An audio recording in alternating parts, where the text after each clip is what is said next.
Welcome to Influenced.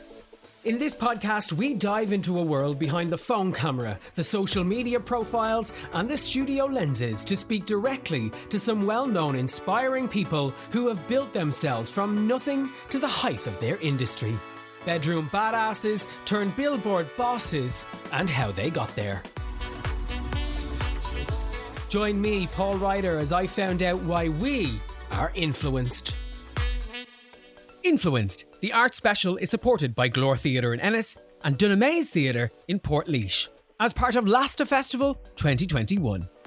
Lasta Festival is a nationwide virtual arts festival happening from the 11th to the 20th of June in association with Brightening Air and the Arts Council. 21 young curators linked by the NASC network all around the country are programming an exciting, dynamic and inclusive arts festival that is to be consumed and enjoyed in every corner of the land. In today's episode, I talk everything arts and beyond with stand-up artiste, actor, writer, podcaster and TV personality Maeve Higgins. From the bright lights of Cove, County Cork, we talk her move to New York City, how her career is not about fame or money but more expression, and we talk about forming a girl band with the Minister of Education and Mary Robinson. Yeah, things get weird. Today, I'm influenced by Maeve Higgins. Maeve Higgins joins me on Influenced today. Oh my God, hello, firstly. Hello, lovely to see your little face. So can I just go back, right? Because I've been teasing this out over the last kind of couple of weeks, and I said the little baby gay in me is like screaming internally. Because I have been a massive fan of you for a very, very, very long time. And I don't know if you're going to remember this, right? But I bumped into you after fangirling about you in front of a coffee shop just off Dame Street. You're probably not even going to remember this. About 100 years ago now. I remember it as being like Georgia Street. Yeah, like I probably followed you from one to the other, but we won't get into that. We've way surpassed that now. Sure, we're practically best friends. We're practically living together, so that's okay. You know what I mean? So firstly, I want to say thank you so much for coming on the podcast. It's sponsored by the Arts Council Ireland for Lasta Festival, which is for kind of youth and for just to get youth festival back alive. And your name was the only name that kind of came up. There was nobody else that we kind of said we wanted to talk to. I said, listen, Maeve does it all. She's been through it all. She has it all. She's got. Wait, how do you know that I do it all? Who have you been talking to? Well, like, just what I read on the gossip columns. Bits and bobs what I hear. I'm always trying to get into the gossip columns. I'm always applying and sending off my forms. Here, I've done this and this and this. Here's all my gossip. Me too. So, I text all the rags and be like, I'm going to be here drinking coffee at this time. Nobody ever fucking shows up. Nobody ever shows up. I'm going to be in Lidl on Moore Street if you get a chance with your cameras. In the bread aisle at 2 p.m. Come find me. So I knew that this podcast would go completely off keel, which I'm totally okay about. I'm going to start. We have a list of questions that we kind of have to get through. I want to ask you first of all. Okay. Lockdown. How has lockdown been for you? I mean, never ending. I first I came back to Ireland, then I went back to New York, and then I came back to Ireland again because I've been trying to like escape the pandemic, which, as you know, is not possible because it's global. So lockdown, I won't complain, whatever. My family is in good health. But I'm so over it now. I can't wait to just. It's almost, I think, of when you hear people are like, oh yeah, like I'm in good health and my family are in good health, but realistically, we just want to say it's fucking shite. That's about about the most of it. You know what I mean? Where do we find you? Are you in Ireland? I'm in Ireland now. Yeah, I'm in Ireland. Like I'm glad to be here because it's my first time being here in the summer in a really long time, like in many, many years, and it's beautiful. So you're getting to see the kind of the Irish side. Like, are you in Dublin or are you in Cork? Because you're from Cork originally. You're from Cove. I'm in Cork. Yeah. Oh, yeah. gorgeous. Thank you. It is lovely. Like I have to say, it's beautiful and it's lovely to be able to spend time with my family again. Despite their best efforts, oh no, Maeve, we're in lockdown, you're not allowed. I say, mother, When did you I'm coming for you. when did you come back from New York, and at what point did it kind of become like a moment of, oh shit, I better get out of here just to be safe? Well, the first time I came back, honestly, was in March of last year when the pandemic started, because I got so nervous. And like when they canceled St. Patrick's Day here in Ireland, I felt like, okay, this is real. And I felt like, okay, they're just like shining this green shamrock in the sky to tell all the Irish people like to come home. And sadly, New York was the epicenter of the virus, back then. So I was like relieved to be back in Ireland then. And then I went back again for the summer and stuff. But yeah, like it's a weird one. I think like many of us in the arts, it's sort of like, when is my life going to start up again? Yeah. It's the same for a lot of people, because a lot of people are working from home, etc. But I really think as performers, it's just, there's no, we did shows on Zoom for a while, like me and my friends who run a show in Brooklyn, but it's just not the same. I mean, how have you been doing? Grand, like we said at the start, exactly the same for everybody. Everyone's the kind of saying we're all going through the same shit. And luckily, like that, I've danced around this room with a glitter curtain behind me, being like, like I did as a kid. But it's just not the same. Did you work creatively through it? Have you ever tried the curtain in front of you? I have, but they tend not to pay me for that. The invoice tends to get harder to be paid for when that happens. I understand. I do like to peer through it sometimes, and I'm like, hello, or a puppet show. If I really don't want to put on all the makeup and all the boobies and the drag, I just put my sock hand through and just like, it's your assistant. Yeah. I mean, it would be, I mean, who knows what it's going to look like when things open up again and we are back on stage. Like, I wonder if it's going to be the same or if we'll have changed or evolved in any way. It's kind of amazing. It's unprecedented. I think as Irish people, I think with especially in the performers world, I think we'll be a little bit more supportive, or else we'll go back to being that hateful witches that we were before, being like, oh, that's shite. Do you know what I mean? We just won't. Did you work, like, so you said that you had your show with Brooklyn, with your friends from Brooklyn and stuff like that, and that's a big stand-up show, I'm right? Yeah, it's a stand-up show. Yeah, so it's me and my two friends host it, and it's like 5 or 6 different stand-ups every week. And was that it, or because I know you've written a book? The book is out this February. Am I wrong? Yeah, so that definitely kept me busy. It's coming out in the States in February, so I'm just in the copy edit stage now, where they kind of write, just doing copy edits, and then so that's been what I've been working. I just haven't been obviously on stage. Is it easy to write a book in the pandemic, knowing that you cannot get out of it? Because, I've heard from other people, other people in the industry who hate the writing process. But do you enjoy it, or is it like, okay, I'm forced to do this? It's a bit of both. There's a famous, is it Dorothy Parker or something, who's like, I hate writing, but I love having written. And I think anybody who writes anything will understand that feeling. And I definitely don't want to put undue sort of expectations or pressure on anybody to be like, you've been in a pandemic, you should have written a book. Because I think, especially at the beginning, we were sort of like, okay, well, finally I can learn a language or like bake a certain type of bread or whatever. But it's like, no, I think we're doing well to just like come out of this intact, and somewhat just surviving. Alive. Yeah, exactly. Alive.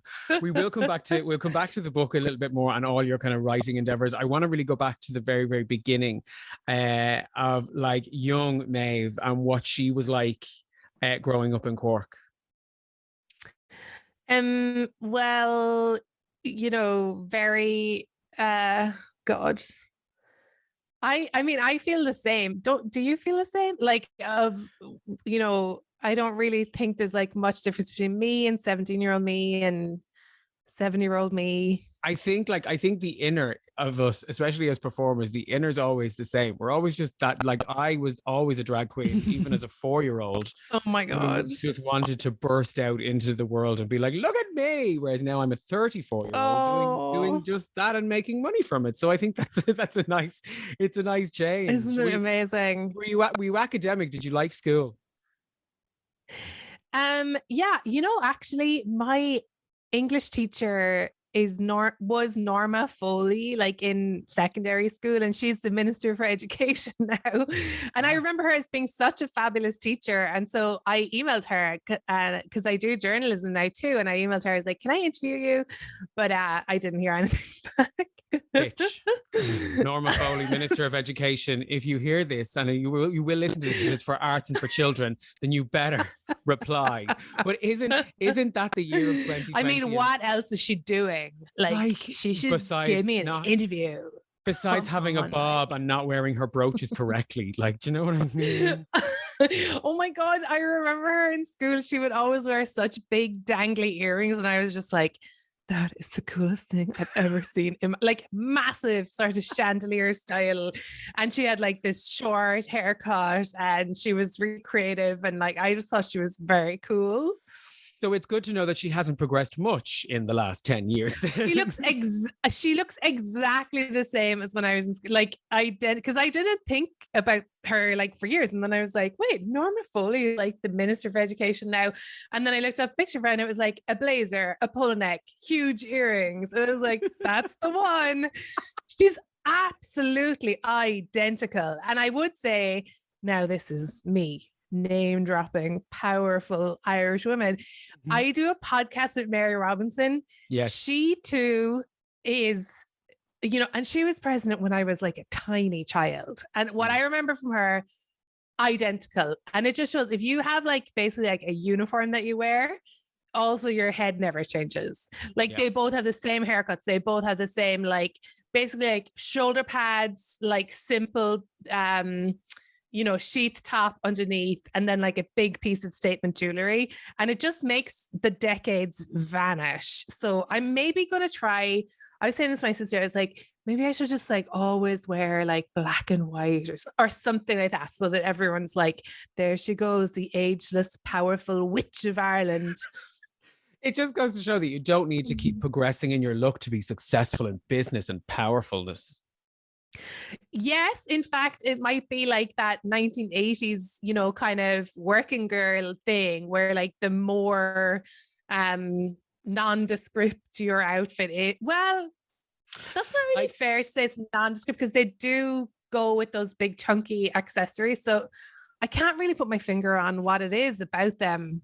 Personally, I call it power lesbian chic, because that's where my drag aesthetic comes from. I love a high shoulder. I love a block jewelry. I love a little skinny pant, maybe a little pant skirt, and a block heel. And I just feel like that's just going to work. And I, like you said there, let's just change up the colors season to season. We can be like black and white. We can be like red and blue. That's how power is made in Ireland, maybe. Well, I mean, you just described Mary Robinson's look for the last 50 years. She even wears like a block. So I mean, you, the Minister for Education, and the former president. The three graces. Like if they bring back Ireland's Got Talent, there's your panel right there, because we're going to just kick the shit out of life. Do you know what I mean? I know, but the wardrobe will always be like getting really mixed up between all of you. Just like, shit, what size is she? No, it'll be like a really weird Destiny's Child.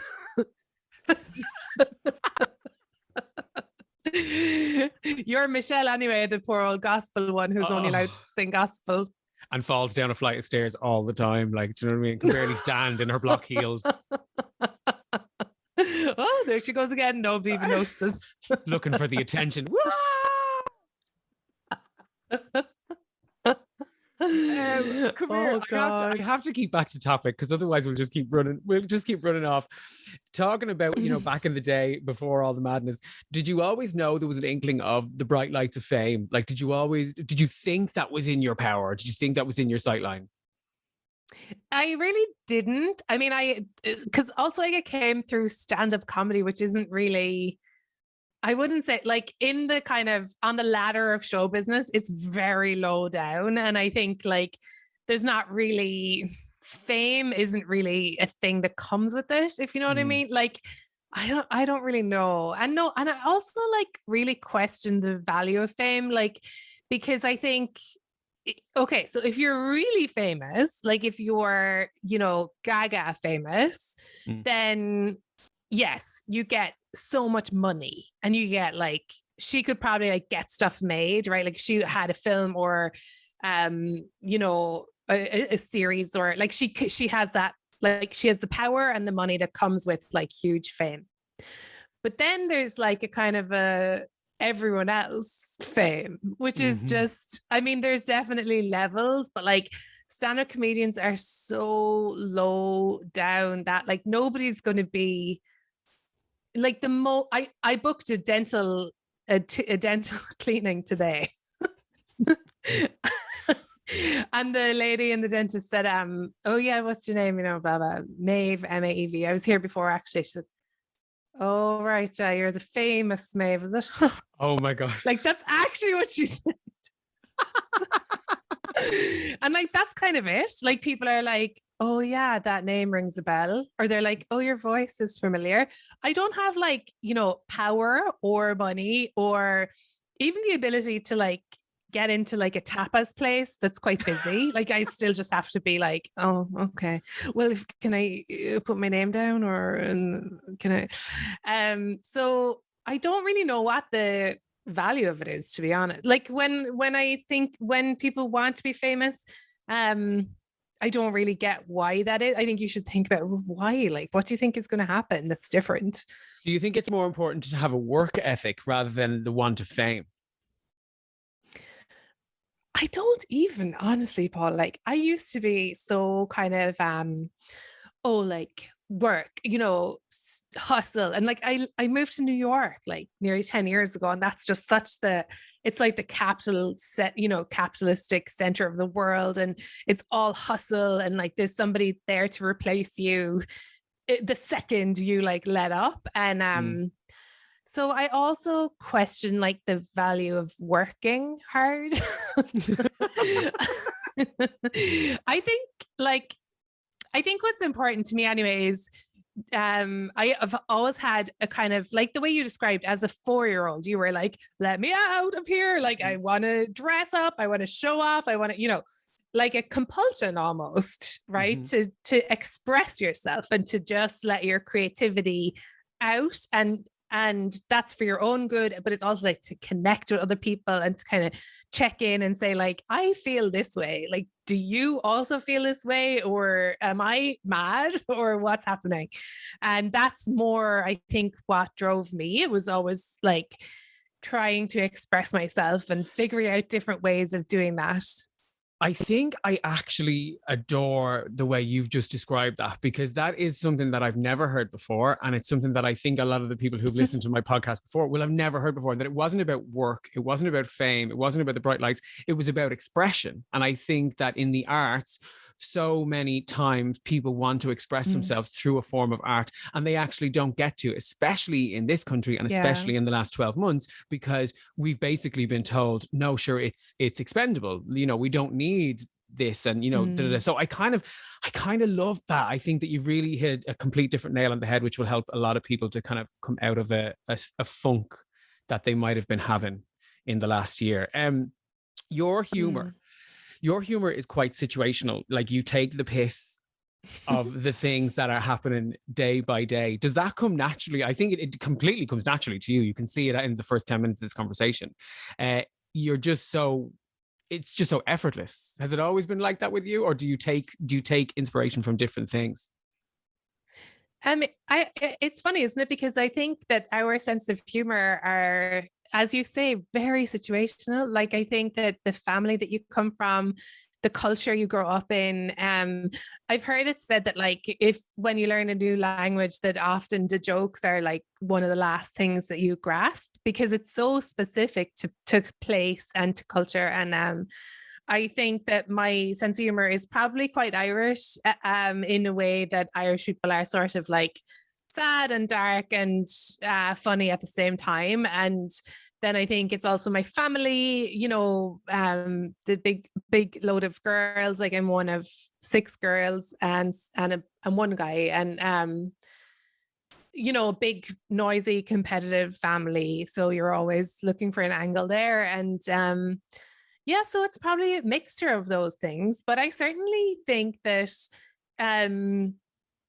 you know, conversely, a lot of humor is universal too, because I've traveled around and lived in different places. And there's a kind of sensibility that I share with a small number of people. Who like get it, and who I get them and they get me, and that's really fun too. I have quite a dark sense of humor at times, and I will only reveal that to some friends. But I actually think that watching you in your, say, early career to what was seen on television and what I would have seen as to kick you off is the reason why I have that dark humor, because like you were making the jokes that we shouldn't have been making, but we were, and nobody was offended or shocked. We all kind of laughed along. Like my friends give out to me all the time because I make, like, my dad passed nearly 10 years ago. And I still to this day make dead dad jokes. Like if somebody goes, "Oh God, like I'm having a really tough week," I go, "Oh God, my dad's dead." And my friends will go, they'll go, "Oh my God, you can't say that. You can't say that." I'm like, "But I can." And that's the sort of humor that I feel like we kind of need to let up. And like you say, it is kind of very Irish, because I think if you were to make those jokes in like America or in the UK, it's a bit like, "Oh, maybe not. Oh God, oh God." But I kind of love that humor. I love it as well. Like that's very interesting that you say that, because there's this lady, Nora McInerney, and she has like a podcast, and she formed a thing called the Young Widows Club. Like her husband died like very tragically, very young, and she sort of uses that unsettling, you know, "I'm a hot young widow" kind of line to strangely like make people more comfortable with talking about stuff that's hard and sad, because it really did happen to her. Just like you did lose your dad. And so what's better, that you just say it, bring him up in really sad, terrible moments, or that you know, can address that with humor. It's very human, I think, because like, yes, I think it's Irish, and like I mentioned, like there's like a darkness that goes along with being Irish, but like in the States, some of the funniest people I know are like, there's the big like Black American kind of, I think, like renaissance of comedy at the moment. Like there's loads of shows on, and there's loads of like really brilliant Black comics who deal with like being Black in America is pretty traumatic, actually. Yes, of course. But the reaction, you know, in comedy at least is really fascinating, and really it's like they're, you know, among the best. And traditionally in the US, it's been Jewish comedians who also have this kind of, you know, historically they've been, you know, among the oppressed. So it is kind of interesting that these are the people who are drawn to comedy, and that like the darkness sometimes brings out the levity. You said in an interview about, I think it was back with Una Mullally quite recently, about, you know, you said, "I'm not sure about now." She says about comedy as a tool to change things. You kind of spoke about using your platform to really make a difference and to make a change and make it funny. Is that kind of what's happening now, you know, after post the Black Lives Matter movement, and kind of taking comedy and using it to, we've been through the trauma and now we're trying to get on the other side? Is that important to use that platform in that way? Yeah, you know, I go back and forth about this. I'd love to hear your take as well, because sometimes certainly in the past, I was like, okay, like I can write about something that's serious and sad in a funny way, and that's like a way in. And like in the podcast that I do, you know, about climate justice, you know, I try and be funny and help people to understand more about climate justice. And, you know, I did an immigration podcast, same thing, right? But more and more now I'm like, oh, I think I might just write stuff that's kind of reporting and more kind of serious things, and then just be as funny and as silly as possible with zero message for the rest of the time. Because like I did a film called Extraordinary that was incredibly goofy, zero message. Like it's just like a comedy horror film about like ghosts, and it's just really funny, and it was such a blast. And I think watching people watch it, they just totally relax for an hour and a half, and they're not thinking about anything. They're not, thinking about bigger issues. And I do think there's like that's important too. That's almost, I don't know what I say, it's a service, but like when you're doing a show, like a live show, like are you thinking this is striking a blow for the LGBTQ plus, community? Or are you just thinking like, I really need to get my eyelashes perfect because I want to show them like a good time? I think that when you're in a room like that full of the LGBTQ plus community and allies around us, you really feel a sense of power. And I kind of, it's a power to kind of take the audience out of their problems and out of their issues, for whether it's a 3-minute performance or whether it's a 2-hour show. And, I work broadly across theater and across television and stuff like that. And if you're producing something, you're not producing it for you. And I think as a drag queen and a performer in that instance, never do it for you. Never do it for the person on it. Do it for the person who's watching. Because if you're doing it for you, you're kind of doing it wrong. You should be creating things for those people at home or those people who are watching you on the stage. It's why I started this podcast, was because there were so many stories that we didn't get to hear, and we could be influenced by other people's stories and issues. I spoke to Simon Delaney, and he gave us a really good insight into the world of theater and arts, and said, like, you have to be able to do every single thing. And I think that's where I take inspiration from you, because especially over the years, because you've gone from television, you've said you've done journalism, you did Extraordinary back in 2019, which was a film. Is that in your conscious psyche to kind of dip into other things, or is it just you want to do it because it makes you happy and you get to express? So it's a few different things. It's certainly that thing, getting to express myself, trying out different mediums. Also like that, I suppose I change as a person. So like I try out different things. Is writing better? Is live stand-up? Is podcasting better? For different ideas and like different stages that I'm at. But it's also practical. Like, and I must listen back to that Simon Delaney interview. That sounds really interesting, because he's had a really cool career. He's really talented, but I'd love to know how much of it is practical. Like, is it just like, okay, all the money just vanished from like this area and now it's over there? So like you have to, if you're trying to pay rent, then you're going to have to like upskill, or you're going to have to, pivot and like start doing more podcasts, or start doing more writing and do less stand up, or, like that's the way it's been for me too, honestly, especially when I moved to the US and like I kind of had to start over there. So it's a mixture of practical and, I mean, certainly if the last year has taught us anything, it's like, the arts are, a lot of lip service is paid, and a lot of enjoyment is taken from them. But like, ultimately, you're kind of on your own if you're an artist, which is sad, and which I don't think is fair. Talk to me a little bit about New York. I know that you went first when you were 17. You answered an ad in the Irish Times to be an au pair. Am I right in saying that? Yes. Yeah. You did your homework. Oh, bitch, she's ready. How does a 17-year-old, young girl from Cove County, Cork, just want to say, I'm going to look after somebody else's children in New York? Like, how does that I know. into the brain? And how do you take the brain free from that? Because we get so complacent in Ireland about staying and not moving. So where does that ballsy nature come from? Well, I just think I couldn't wait to like leave home and have an adventure. And like, there wasn't that many options for a 17-year-old except to go and like be a babysitter.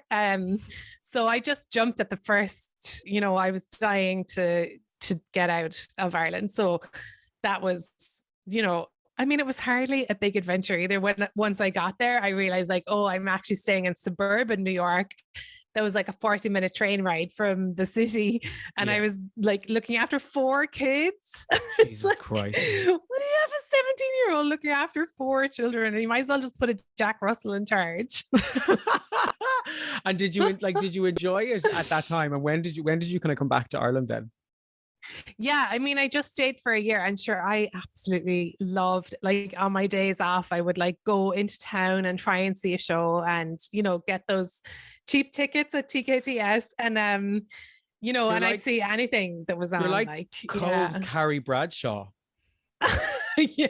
You are, oh my God, let's just take a moment to realize that you are County Cork Cove's Carrie Bradshaw. She is the woman of New York who is writing, she's starring, she's designing, she's doing whatever. I kind of love that analogy.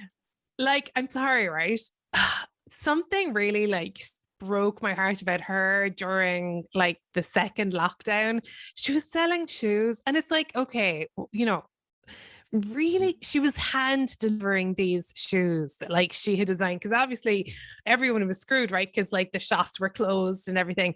But here was Sarah Jessica Parker, massive star, has got to have enough money in the bank for like herself and her kids. She was there.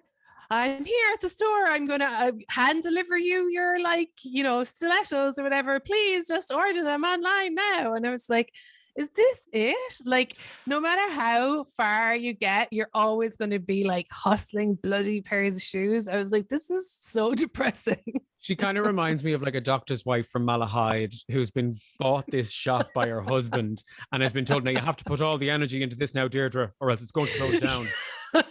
So Deirdre's gone off. You said this is what you wanted, Dee. Come on.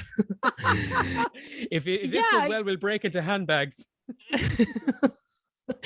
But that's true. Like, where is she getting? Like, why is she under such pressure? Like, there's no end to it. You know, that was what I felt watching her on Instagram one day. I was like, oh God, could you just relax? Like, you've been working all the time. Like, just like chill out. Don't worry about the shoes.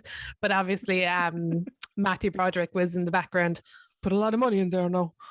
Put a lot of money into those shoes. I love how he's from Kerry all of a sudden. Come here to me. Going back to the TV side of things. Fancy Vittles, like, when I tell you, I still watch back the YouTube clips from on YouTube. Like, it is still the funniest program and close to the bone and heartwarming and a beautiful program. Where did, like, I know you were with Naked Camera with PJ Gallagher. Was that just a natural progression then to kind of get your own show? Did you hustle for that? Because I don't think people understand how hard it is to get A, a television show, and B, to be RTE2 prime time on a Tuesday night, was it? I think I actually don't remember what night it was, because it was so long. This is a long time ago. That was 10 years ago. Yeah. But I think it was because I was on a hidden camera show, Naked Camera, and that did well. And so then, you know, I think we were lucky at that time. I think at that time, RTE kind of said to whoever was in the hidden camera show, like, well, do you have any other ideas? And Liam McGrath, who is the director of Naked Camera, he was like, Maeve, you know, he had come to my live stand-up shows and he was like, Maeve, you could do a version of your live show, you know, we could kind of set it up as if you're in a kitchen. So it was really like his idea.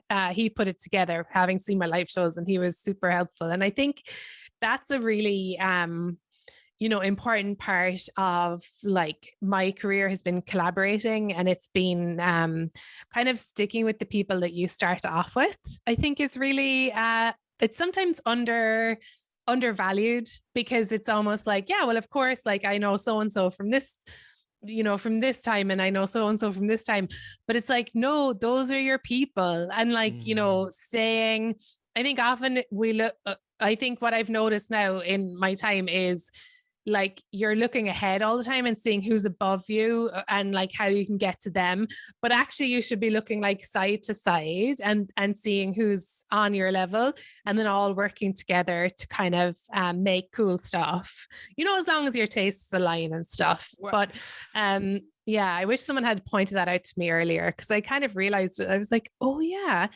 the people that like, you know, actually make things happen are often your peers. They're not going to someone who's like already doing it is usually not helpful. I think it was something again that I touched on with Simon when we had our chat, and it was kind of like always keep Simon, your eye. Simon, Simon. If I hear one more bloody word about Simon, I'm sorry that I'm not Simon Delaney. Why don't I could be in Bachelor's Walk if it wasn't all just men living their lives? Or that you love just shows about guys living in Dublin. No, because I loved Fancy Vittles, and I loved you and Lily. It was fucking brilliant. But I think it was that thing when we had that chat, and he kind of said, like, you know, always, and I know it's so cliche, especially in this industry, but always keep your eye on who are the runners and the assistant producers and all that, because they're the ones who are going to want to. They're the ones who'll sleep with you. Oh shit! Wait, should we not? Do we? We can take this out. It's fine. So Fancy Vittles ran for 2 seasons, didn't it? Yeah, it actually just had 1, and then we did a Christmas special, and then that was it. So there's only 5 episodes of it online. So and my friend I think put it on YouTube. Yeah, I like your friend. Thank God for your friend, because I still get giggles. What came next after that? Did you feel like, was it a natural progression for it to finish, or was it kind of like, right, out you go, see you later, bye? It was like, I think we were talking about a second series, and then I was away. I went to Australia for a few months touring around there. But I think ultimately RTÉ said no to a second series is what happened. I don't remember saying no to it. Is that a pain in the arse? Does that sting, like when you've done the thing and you've done the promo and you know it's there, and then all of a sudden it's kind of like, we're not going to pick it up? Yeah, I mean, that doesn't sting as much as like all the other, no, because I got to make that and I got to prove out the idea, if you know what I mean. And like we're talking about, that's what I love. Like, it's like trying something, seeing if it will work out, like making the thing. So actually that doesn't actually sting as much as not being allowed to make the thing. Like, you know, I've had loads of other things in development that have never made it on screen. And that's what bugs me more than, you know, I didn't get a second season of Fancy Vittles, which could be bad business, but that's how I feel about it anyway. Like, I feel like, oh yeah, I made Fancy Vittles, I did that was cool. And then there's other things that I'm like, just let me do this thing, it'll be brilliant, I promise. But I can't get it off the ground. I suppose it's that thing of, you're only as good as your last gig. And I think that's what people think. Whereas then you go and you start to produce this stuff, and you produce new content, and you've produced some amazing content in your books. You've got 3 books, soon to be a 4th. Was it easy? Because considering obviously with stand-up, it's a writing gig. You're writing your jokes, you're writing your bits. So was the natural progression to put it into book, was that easy? Yeah, I mean, I'd say so. Like, what I love about writing is like, it really helps me to think. It's almost a way of thinking. So like writing essays, which my books are essays, it's really a good it's a good way of understanding myself and understanding the world. And you can still be funny and you can still be entertaining, but it's also just a way of thinking things through.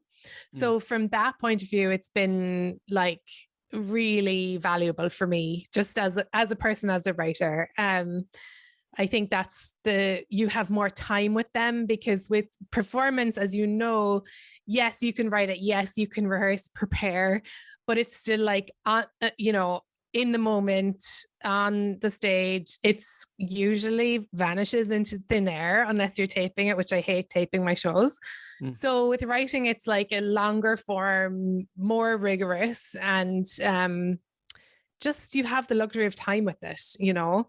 So that's been great. And also working for the New York Times gives me access to both, you know, editors who help with the framing of things and help with the ideas and the kind of intellectual like life of the piece, and then also fact checkers who like with comedy, it is the opposite of fact checked. Like, you're just like adding on bits to get a laugh, you're embellishing stories, you're like ripping people's lives to you know, like other people's lives, you're like borrowing their lives. And so, but with journalism and with my writing for the Times, it's like, okay, you have to get it right and you have to be accurate. Does the stand-up, like, I know you still do your show in Brooklyn, in New York and stuff, but is that always going to be your kind of like, are you always going to want to go back to that and continue to do your stand-up as well as, or do you think, has there been moments where you're like, no, I'm going to put that aside for a while? Well, you know, this past year has been really interesting because I feel like you know, against my will, like I couldn't get up on stage anymore. And like I've survived, I've missed it, but I'm like, will I go back? Like, I just don't know, because now it would feel so alien to me. But I don't know if that's just like pandemic weirdness. But I already was, you know, the lifestyle is hard and like there's barely any old stand-up comedians. And now I can kind of understand why. Like there was like Joan Rivers, right? But she was, you know, a machine. Like she was like top of her game, like had boxes and boxes and rooms full of jokes, like of her own jokes. And she had this kind of, I don't know, like addiction, I think, to the lifestyle of like traveling, performing, like her whole identity revolved around it. And I fucking love that. And I'm so glad she did that.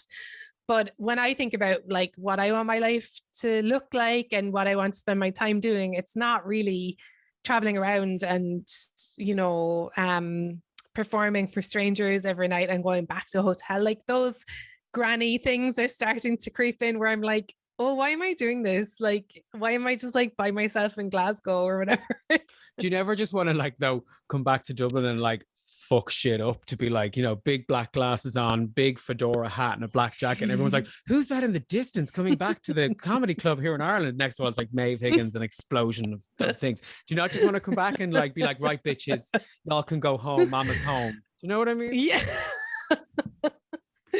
And like have a big fight on the street with Alison Spittle or something. Like you, Joanne McNally, Alison Spittle kicking the shit out of each other. I would pay for that, and not in a weird, sexy way. Like fully. Joanne has this beautiful long hair. I could maybe like yank her hair, and then with Alison, I could break her glasses. Yes. Yeah. Kick her shins. I'm gonna win. Break her glasses. Yeah, I kick her shins. Wow, this took a turn. Yeah, so I mean, hopefully you can organize that fight, that street fight for us, Paul. That would really mean a lot. And if you want to, I don't know if you want to promote it or whatever, but I think 10% of tickets. I think I'll be the girl with the placard walking through, be like, round two. Ooh, you know? But round two, knock, knock, knock out. But in the seriousness of that question, do you ever want to just come back to Dublin or come back to Ireland and be like, okay, I'm going to settle here and do my bits? Or are you a flitty? Do you like to, you know, will you be happy to go back to New York when all this crap lifts? Yeah, I mean, I think I'll go. Yeah, I think New York is probably home for me. And I actually do come back to Ireland, like, you know, usually once a year, because I have so many ties and friends and stuff. But yeah, it would be much more, to be honest, like it would be much more like I just want to go and see my friends and like go to all the lovely like food places. There's way better food in Ireland than there is in New York. Rather than like, I definitely don't have like a burning desire to like get up, you know, as they say. Yeah. When like talking about the broad spectrum of the career, like we said before, you did Extraordinary in 2019, adding another notch to the belt. Did you get the bite for the acting world, or are you like, is it too long and too drawn out for you? No, I thought it was really cool. Like, I would say it was a funny experience because it was, you know, my first feature, and it was I was with like proper actors, like Barry Ward was my, you know, the other lead, and he is like, you know, a theater television actor, and I enjoyed it a lot. Like, have you acted? Oh my God. So brief quick story. I was in Love Hate season 1, right? Oh. Oh yeah. Oh bitch. I was cast. Like she had to sing. Oh my God. Well, listen, so we went. What were you doing? A little dealer or something? No, do you remember me, a dealer? Could you imagine that? Well, I don't know. That's what dealing- the whole thing was about. Dealing glitter and poppers. In season 1, the wedding, Nidge had his wedding, and I played Nidge's wife's hairdresser, and I had a whole big I had a name. My name was Fergus the hairdresser.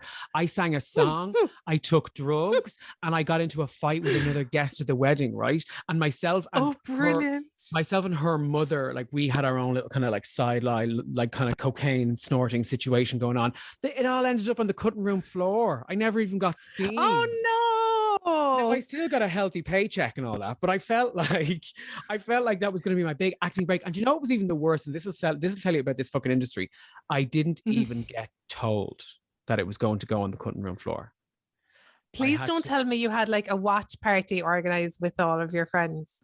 I was working. I was doing a gig that night, and the whole time I was like texting my mom, being like, "Let me know when it comes. Let me know when it comes. When it comes on." And I got home really drunk from the gig that night, and I was like, "I think I'm gonna watch it. I'm gonna watch it." My mom was like, "I think I need you to sit down." Sat down. She told me, and I was devastated. I've never forgiven RTE for that. Like, I will never forgive them for that. Oh my God! And also, like, your mom just like, well, I suppose my son is a little liar. Yeah, and like she probably thought that I was just made up. Yeah, like horrid. It was the worst thing in the world. But that's enough about my acting brutal. Story. Yeah, it's. Oh, I'm so sorry. It's fine. But if they are really listening, is. I will be the lead character of Love Hate the Return. Do you know what I mean? It can be like set in the George. We can do a load of like, drugs and killing gays. Fergus is back. Scissors in hand. Scissors in one hand, bag of white in the other. Woo! So is there anything? God. So you've done the acting, you're doing the writing, the podcasting, everything. Is there anything you've not done? Like, is Maeve Higgins the musical about to arrive to our stage anytime soon, or is there something that you're like, I need to do that? Well, I'm just getting more into journalism. Like, I write, but it's often memoiristic or essays, and so I've just wrote this piece for Vice, which is like a news website. Vice, I don't know if you know, but it's like video and online. And so I wrote this piece all about European borders that I'm really excited about. So I know that doesn't sound it's not very showbiz, but it really like held my interest for weeks, like researching and interviewing people and writing this. So there's that. And then I don't really know, like, honestly, I'm sort of like, I need to learn how to drive. Like, a lot of human skills have escaped me, or like I haven't paid attention to them while I'm sort of like doing all this other stuff. My niece was like openly mocking me the other day about not being able to drive. And like, when a 6-year-old they can be cutthroat, they won't let you alone. Oh, they're just, talk about Fergus the hairdresser from Love Hate season 1. They're vicious. Yeah. Vicious queens. Kids are vicious queens half the time. I teach kids for a living. I've got a stage school here in Dublin, and like some of the things that I didn't know that. Oh, bitch, I'll do it all. Come here. If there's a check. No, but in fairness, my God, you're so cool. My kids are always like my life. I've always kind of worked towards like that side of the thing. But they can be vicious. I have braces in at the minute, and last I had gotten them altered and moved, and they put new things in. And of course, I went to teach them last Saturday. They're like, "What's that crap in your mouth?" I was like, oh my God. All right, Sandra, leave it out. Do you know what I mean? I'm panicked enough about it. Wait, and do you teach them singing and dancing? Or just dancing? I teach them dancing, and then we bring a singing teacher in to do all that. But it's fun. There's about 100 kids that I have in my school, and like they're my God, Paul, wow. They're epic. Talking about inspiration and stuff like that, and kids and being inspired, where do you grab your inspiration from? So I listen to a lot of podcasts. I read a lot of books. I used to go to tons of gigs, concerts, like music gigs. I actually don't ever go to comedy if I can help it. But I don't actually really like it. You said that like it's a funeral of a person we don't really like. I don't really want to go if I don't have to go. Like, I won't go. Yeah, I did know his mother, but not that well. Should we skip it? I But just yeah, slept with I'm him not once. that.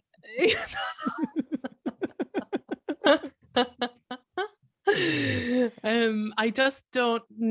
Yeah, but I think inspiration probably.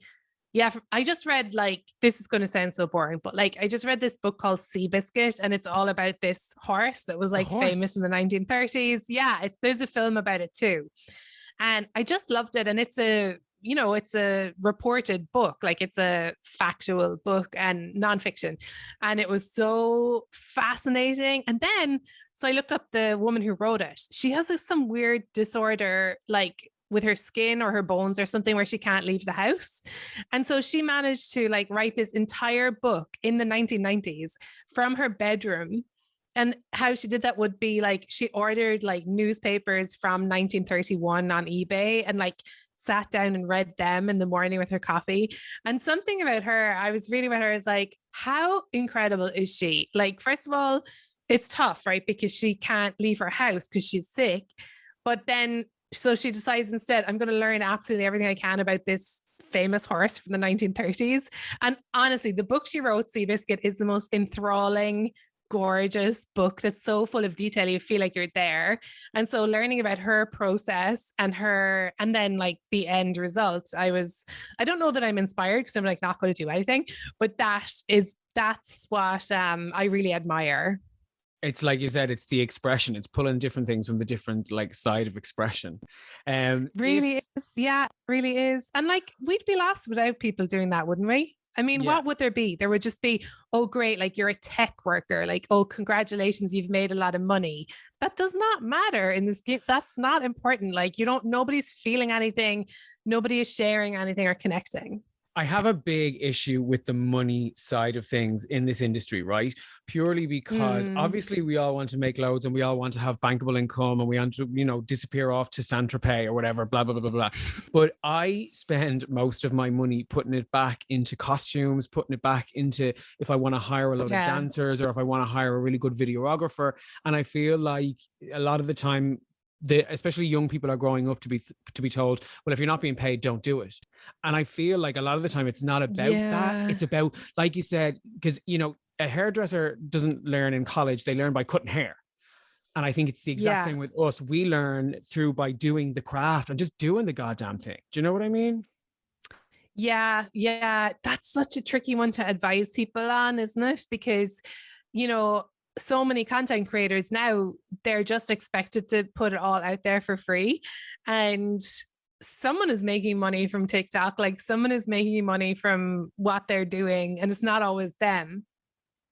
And so, yeah, I find it hard to like advise people about that stuff because um I do think that like not everything should be monetized and like, Mm-hmm. sort of I see all the time in New York, like really, really young people just getting like they do one interesting thing and then they're like gobbled up, and it seems great at the time because it's like, oh, like I'm only 19 and already I've gotten this, this, and this. But it's like, yeah, but don't you get that you're being Used is a like weird word. commodified? Yeah. And yeah, I think used is an absolutely fine word because they are like, yes, they're getting some money. But what's going to happen in 6 months? There's going to be another person and there's going to be another set of things commodified. So in a way, it's like keep something for yourself and also, hold what's important to you. And like, yeah, money is really important. You have to pay your rent.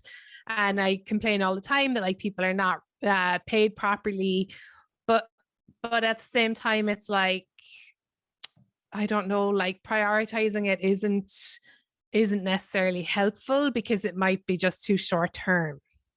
I think I always say that would happily say yes to a gig that has zero money behind it if I felt like it was going to benefit me as a person, the brand that needed the beneficiary of that, Mm. or it was for a friend or something like that. But I feel like you've just said Mm-hmm. there, if someone is going to make bankable cash behind the scenes, and I think a perfect example of that is, I don't know whether you've watched Halston on Netflix, which is about the Oh, life. not yet. No. It's about the life of the designer Halston, obviously. And very much that he sold his name and loved it while he was making the money. But then all of a sudden his name was gone because, you know, the brand owned Halston. So I think it's what you've said there is very, very true to form, to kind of say, be very careful how much you let people use you, and make sure that what you're doing is for the right reasons and for the right paycheck. Absolutely.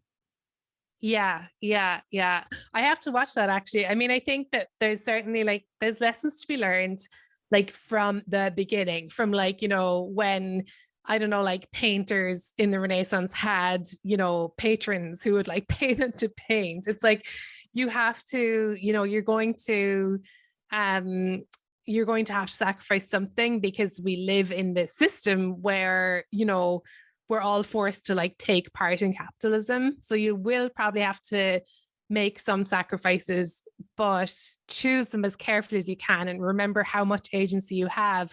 And that's why I love, like, I mean, people like Chance the Rapper, who's just like, no, I don't want to do I'm not going to make you this music. I'm not going to do the show for you. I'm going to do it myself. I'm going to start my own label, you know, trying to like hold tight to something that's not just like paying, you know, whoever's going to pay you the most in the short term. And I'm sorry if this sounds kind of abstract, but I do think for people listening to the show who, because it's tough, you know, it's like tough to make a living as well. There's no YouTube tutorial about how to be in the entertainment industry, whether it's Ireland, whether it's New York, whether it's the UK. There's nobody advising you. And it's a minefield. It's an absolute minefield of, hi, just said I drop you this email, or, you know, annoying people to be seen. It's the constant chase to keep working and to keep that shuddering word, but relevant in this industry. If there's something that you could tell your younger self, very RuPaul of me, if there's something you could tell yourself back in the day to kind of prepare yourself as a young person, because obviously it's young people listen to this for the youth festival, if you could tell young Maeve one thing, what would it be? I think I might stick with my collaborate with the people around you, just because I don't think I realized, like, at the time, and I'm still, you know, learning and still working on it, that like other people, you can probably make cooler stuff with other people, and like you can trust them, and it'll be more fun. And like, you know, that expression, like when all boats are lifted, I think that's a really important thing to hold on to, because I think the industry is very individualistic, and, you know, you get praised all the time when you're doing well, and it's like, wow, you did this, like you alone, you are a genius, you are, you know. But actually, to stave off loneliness and to make better things, I think it's really important to hold tight to the people around you, and to just to collaborate in any way that you can. I think will give you a nicer, more rounded experience. I love that. I absolutely love that. I have two more questions before I wrap up this interview. And one is, what is the best piece of advice you can give our listeners that you've received in your career? Oh, God. Oh, my God. I can only think of one thing, but it's not really career advice. It's just like, even if it's general advice. Let your hair to be natural. So that's just like on my mind. You heard it here first, ladies and gentlemen. Let your hair be natural. Are you sure this isn't a sponsored post? Because, you know, if Elnet are here and they're listening, you know, she'll take the 500 quid. 500, I wish. They're just giving me a free bottle of hairspray. $2.69. And okay, so you've heard it here. Let your hair be natural. That's gonna be the tagline for the whole fucking season. Like, I can't wait. Doesn't even make sense. No, it does. It does. Completely does. I think it's perfect. Oh my God. My last bit for you. I hate when people in this industry, you know, when you're at like a party or something like that, or you're with people like actors or comedians or whatever, and somebody goes, oh my God, what's coming up next for you? I hate that question, because you're like, what if you're like, what if you've got nothing? Or you're like, your next thing is like a hemorrhoid cream ad, and you're like, oh shit, I don't want that to come out. I mean? So in turning that question around, what are you manifesting for yourself for, the rest of the year? Like, is there something that you're like, I'm going to get that? So I'm working on my life skills and not worrying too much about my career. And I need to learn how to drive before I'm 70. Before you're 70. Just do the theory test at home. It'll be absolutely fine. Can you do that? Yeah, of course you can. Well, you can practice it. There's an app and all. There's an app for everything. Oh, yeah. Oh, my little sister was just saying that to me the other day. I learned to the app. And by my little sister, I mean you. Oh, thank you so much. Maeve Higgins, because of you, I am influenced. Thank you so much for this chat today. Oh, it was so lovely to see you. And I'm sending you loads of love. Thank you for listening to Influenced with me, Paul Ryder. Please rate, review and subscribe. And you can find me on social media at RuPaul Ryder. Thank you for listening.